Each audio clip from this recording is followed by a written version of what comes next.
Hi there, and thanks for joining as we make 3 different t-shirts. The first thing you want to do is get an ink mat. These are wonderful. They're sticky. They hold the t-shirt in place. They protect it from going through to the other side. You can just smooth the t-shirt down over the surface and then pick out your transfer. This one is Coffee Before Talkie, and this is going to a young man that Hannah knows who likes his coffee and not so much talking in the morning. So we're going to do this really simple black t-shirt with a camel colored ink. We're just going to squeegee this through. We're using those new transfers, and I notice because they are thinner, they don't shift as much. So I'm able to go different directions with the ink without having to worry about the bleeding, which I absolutely love. So we're pulling this off, letting it dry, and moving on to the next one. Sorry, I don't take orders. I hardly take suggestions. Is the one I'm going to be using out of this on a little purple t-shirt for his sister. And since her favorite colors are purple and pink, I decided we're going to use some pink ink.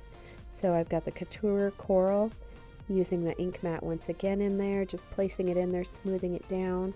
And we're going to put this on and remove any bubbles by using our squeegee over the top and pressing down.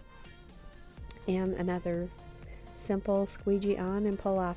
The one thing I do want to tell you is you always want to check your fingers before taking the transfer off and make sure that there's no ink on it. You don't want to get ink on your project and it will make you very sad. So pulling this aside to dry, we're going to do one for Mom.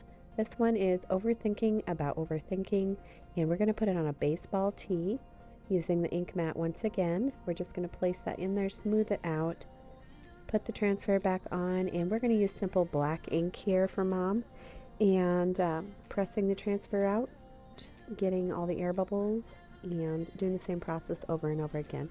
Once these have dried, which you can dry with a hair dryer if you want to, or just let them dry overnight, you can heat set it. So I'm going to put the heat set directions right here, and once they are dry, this is what you will do, and voila, fun shirts for the fam.